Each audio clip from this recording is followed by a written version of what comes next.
Happy Soil Saturday. It is mid-October, and as you can see, the garden is beginning to shut down for the season. But I still have 4 gardening experiments on the go, which include a garden fleece experiment, a propagating creeping thyme experiment, kicking off all my garlic experiments for 2025, and a seed saving experiment that's already showing some really interesting results. So in today's video, we're gonna go on a little garden tour, and I'm gonna walk you through how each of those experiments are going. And on top of that, I'm gonna provide a little bit of a life update from my end, share with you the things happening in my world, and what to expect from Mind and Soil in 2025. So with that all being said, let's head over to the other side of the garden for experiment number 1, which is our garden fleece experiment. So one thing that I've been really curious about is how big of an impact does garden fleece have when trying to start seeds and continue growing very late into the season, as well as much earlier on in the season. So early in the fall, I decided to take 2 of my raised beds and plant the exact same crops into each of them. I put turnips in at the very back,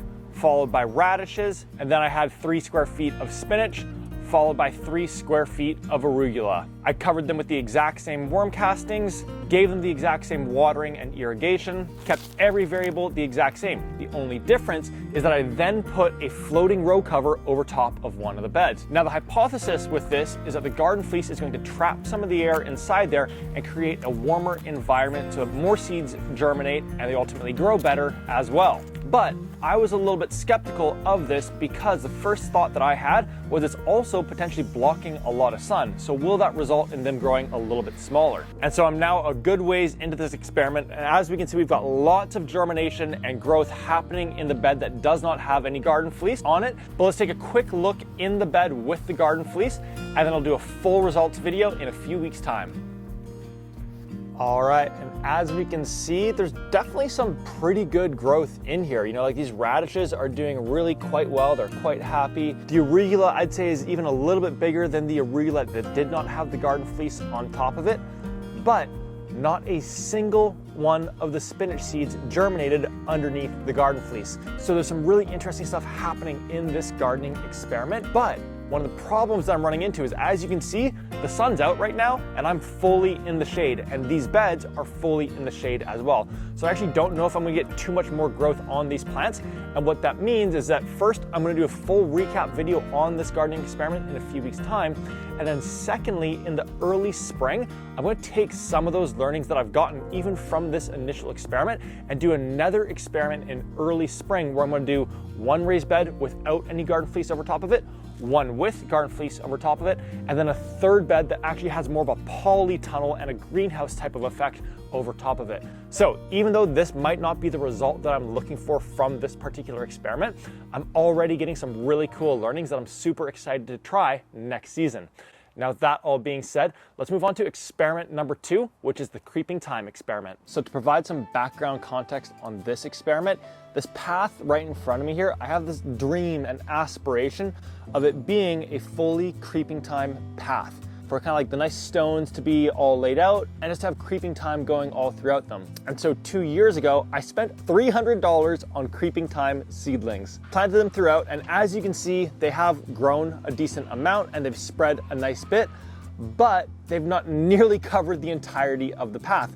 And the issue with that is that in between each of those areas was this bare soil that ended up getting really, really weedy. So what I've done in the meantime is just put down wood chips, which I really like the aesthetic of, to keep those weeds down, while I continue to figure out how do I go about building this creeping thyme path without spending like $1,500 on seedlings. And I actually came across a video from one of my favorite YouTube creators, Albo Pepper. He also loves experiments, and what he did was just took a whole bunch of creeping thyme cuttings and propagated them using a root stimulant. So I figured, hey, it's the end of the season, let's give this a try. So what I decided to do was I took a whole bunch of my favorite creeping thyme, this really tight carpety one, and I started it in 3 different environments. The first one, I cleaned up each of the little cuttings, and then I dipped them in root stimulant and planted them into my worm casting seedling mix that I added additional vermiculite to, so that it retains tons and tons of moisture. And I did this with 50 cuttings. Then I did another 50 cuttings and I put them directly into that exact same worm casting seedling mix with vermiculite, but without any rooting stimulant. This way I'll be able to see whether or not that root stimulant product actually helps them develop those first few hairs and threads of roots.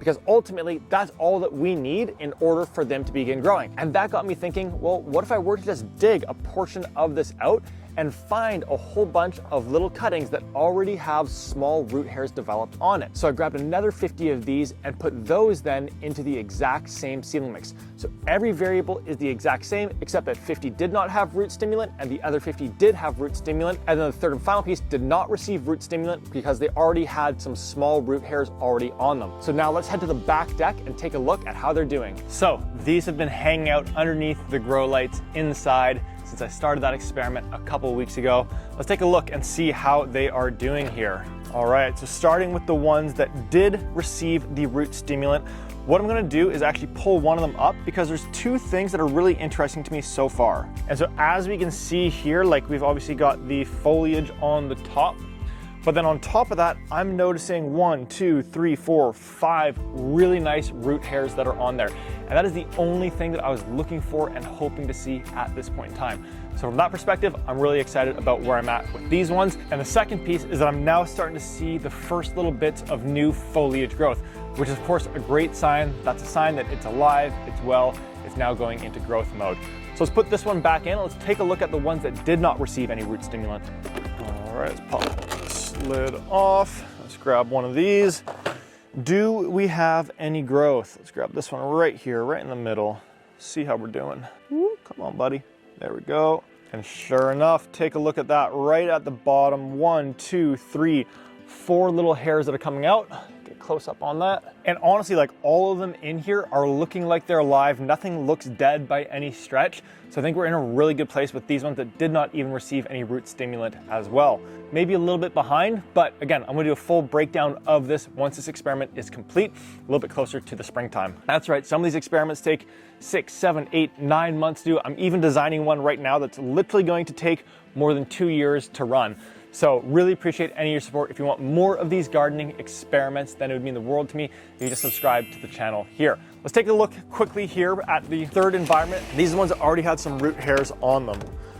So, ooh, nice warmth in there. Let's take a look at, say, this one right here. It's looking really healthy, really happy. Amazing.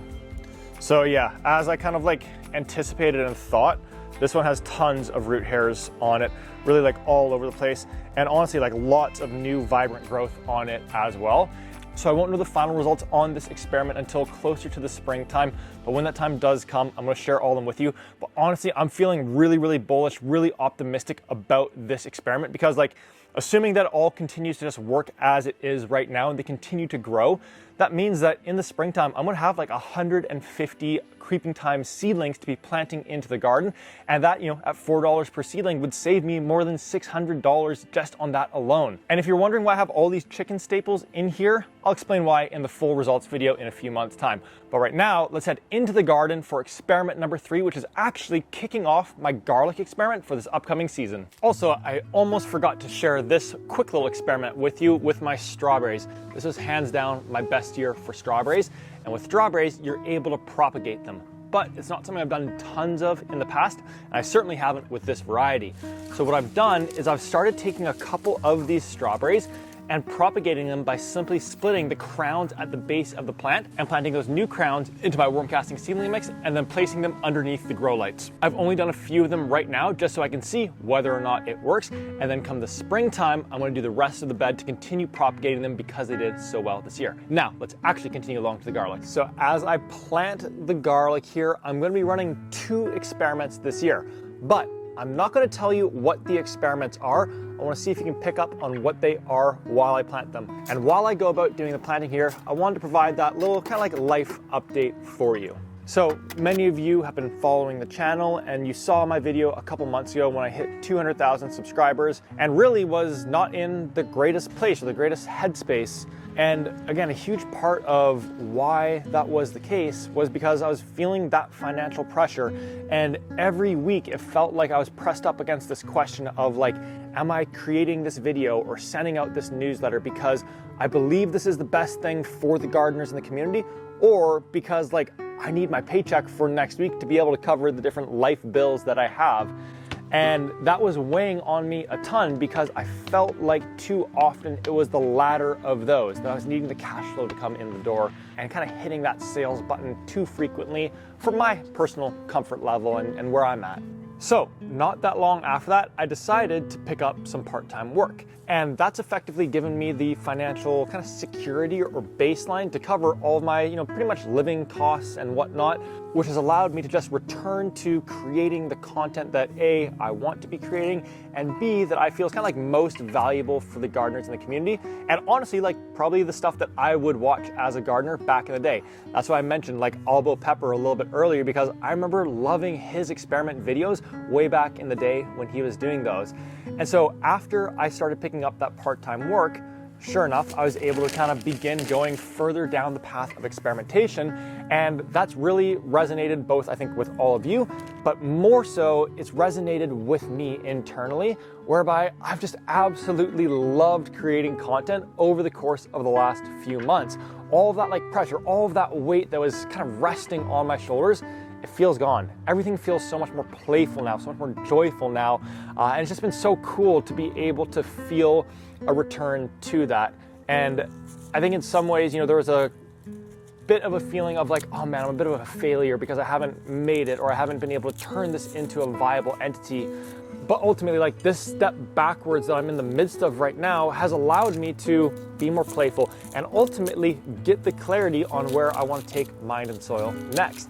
And so for 2025, it's not that I'm going to rebrand things, but rather I'm going to really like double down on and focus everything in on bringing what I'm kind of concepting or visualizing as the Mind and Soil test garden to life.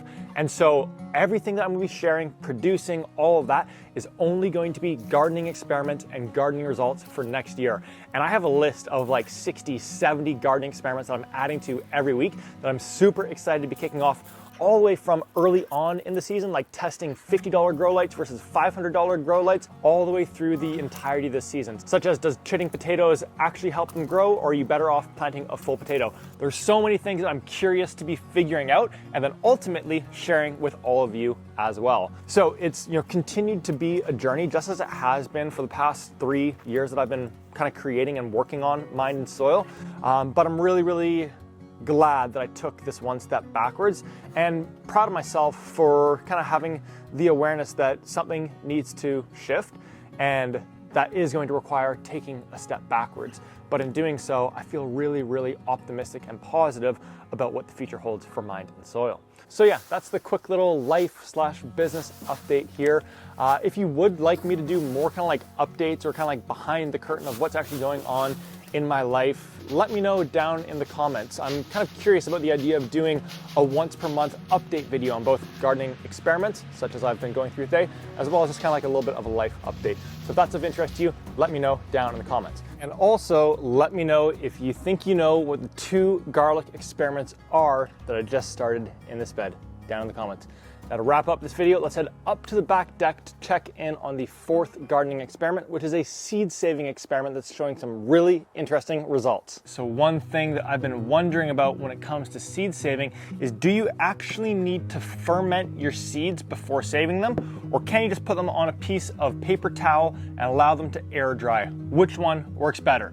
So to get a little bit of insight on this, a couple of weeks ago, I took some tomatoes, a cucumber, some peppers, and a strawberry, and removed a bunch of seeds to allow them to air dry. And at the same time, I took a bunch of the seeds from inside each of those fruits or vegetables and placed them into a mason jar. Then I added the remainder of the flesh from each of those respective plants and added some water to each of them. This creates an environment that allows the seeds to begin fermenting. And the hypothesis for why you do this is because the seeds inside these wet fruit have a gelatinous coating around them that helps protect them and also can inhibit germination. So I was curious to see how much impact does it actually have on germination. Now, after 7 days, they were finished fermenting, and it was time to begin testing the germination rate. Now, one additional theory on this that I wanted to test is that any seeds that are floating at the top of the mixture are dead, no longer viable will not germinate. And of course, I wanted to see whether or not that's actually the case. So for each of the different vegetables, I started 20 seeds that were just dried on paper towel.